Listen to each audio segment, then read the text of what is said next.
right. So the question is, so Scott, let me just find it. So Scott, I'm getting a lot of likes and shares on social media, Instagram and Facebook, but not a lot of strategy calls. Any advice?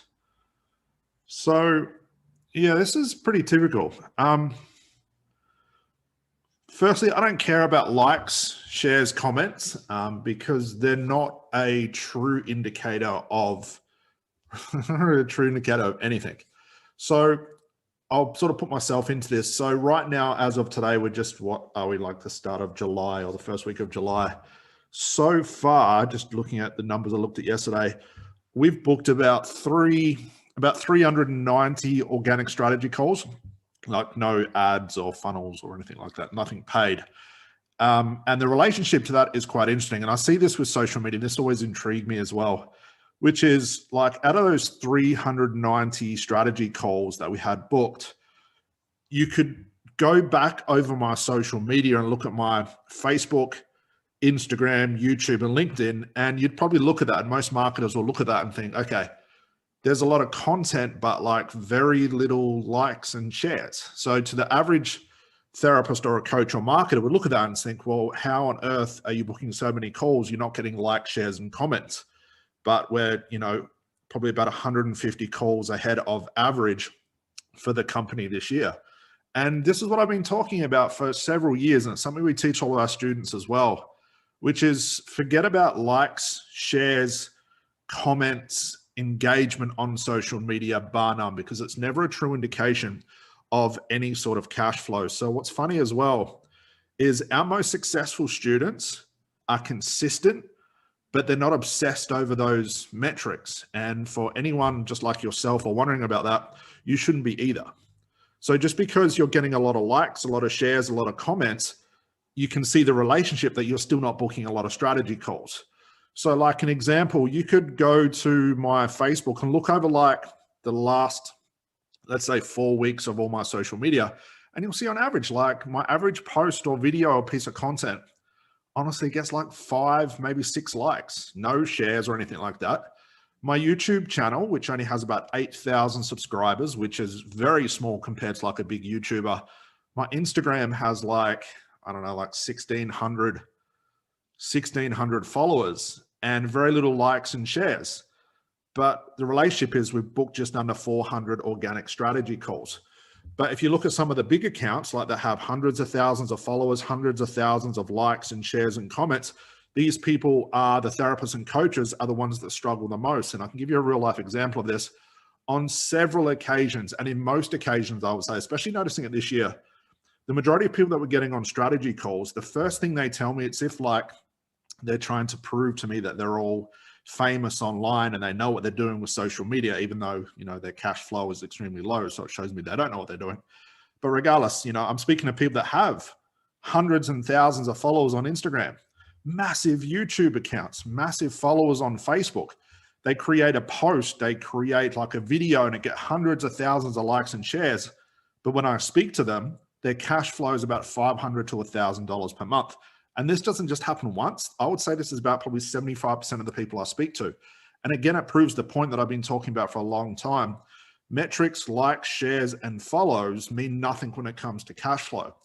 Like, if you're focusing and obsessing over likes and shares, this is going to be counterintuitive to the impact that it creates in the market. So an example of this would be like if I posted a picture of like me and my puppy. I could put that on Facebook or Instagram and probably get thousands of likes, thousands of shares, but I wouldn't make any sales from it. I would not make one. So what's funny is the social media posts and content that I create on my YouTube channel, which maybe even has like 100 or 200 views, which is pretty average, they make the most amount of money. So sure, I could get derailed and think, wow, my social media is not going anywhere. It doesn't look like anyone's engaging on my posts and my content. What's funny in addition to that is the people that say, I've been following you for a long time. I've been watching all your stuff. And I actually ask, do you actually like and share and comment on my stuff? And they say very rarely. So for everybody and yourself, like, don't get lost in metrics. There's a lot of entrepreneurs that are obsessed with that stuff. They're obsessed with trying to look famous online. They're obsessed with trying to become somebody online. but their cash flow tells me exactly what's going on in their business. And that's really the only metric that we need to obsess about.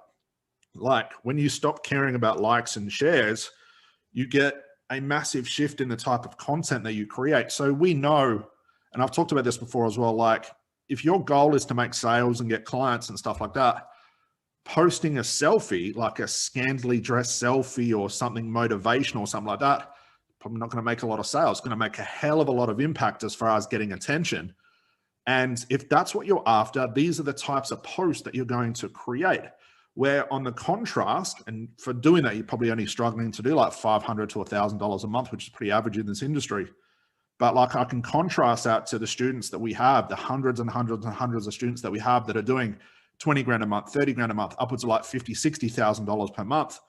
They're not talking about themselves. There's no selfies. There's no likes and shares. There's not big contrast in their likes and shares, but their content is doing what it's supposed to do, which is really to, we call this like disrupting the market. When you create content that turns into sales, these are the pieces of content that go against tradition. They like will, for lack of better, like annoy and piss off the people that are reading it. And I wouldn't expect for people to like and share those things, but it's the posts like that that create an impact because it gets people's attention. And from attention, you sort of hit a nerve in them. You get their attention. You show them something that they want to hear. It's not just motivation and selfies and stuff like that. And you answer your clients' most common questions. And these are the questions that need to be answered before they get on a strategy call. Otherwise, they're just going to become an objection later. So when you're creating posts with a goal to get people's attention, the motivation, the selfies and stuff like that, which 95% of the industry is doing, which is why 95% of the industry is probably broke or is broke. It's because what they're after are like, shares, and attention. And like, shares, and attention on your social media, I can guarantee with that relationship, and I'm not just saying this, I've seen this time and time again for it not to be a coincidence, to be more than just a coincidence, which is if you're going after that stuff, all you're going to be doing is attracting more likes and shares, and it won't turn into sales. Again, the students that are really crushing it in our program, they're not after those things. I tell them it may not look like anyone's following your social media. It might look like your social media accounts are extremely low, but as long as you've got strategy calls and cash flow, that's all that matters. I would rather not have any likes and shares, but have consistent cash flow. I don't care. I don't want to be famous. I'm not trying to be somebody in this industry. I'm just here to help people. And that mindset means that I'm not going to talk about myself. I'm not going to talk about my journey. I'm not going to post like selfies or with my dog or something like that, because that's not my goal. That's not going to motivate anyone. It's not going to grow my company. It's not going to help people in business grow their businesses further. So to answer your question completely, like if you're not booking strategy calls, look at the type of content, okay? If the content is like the motivation, the selfies, talking about yourself, trying to show people how great your life is, even though it's probably not based on your cash flow, it's probably not the life that you're after yet, you haven't reached your goals yet. Don't create content to motivate people. Don't create content to get attention. Create content to get people, almost like to disrupt people's normal life, to prove to them that you have an answer, to prove to them like testimonials that you can actually help these people because you have an offer that actually works. Who cares if you're a nobody in this industry? What's funny is the people that go for like the fame, the shiny object, like to try and be someone in this industry so their name gets out there, they start off really, really strong. They don't make much money, but they're excited. And then their cash flow goes down and they basically go nowhere. They're like, they go change their niche, they go change their profession, their career. You never hear from these people again.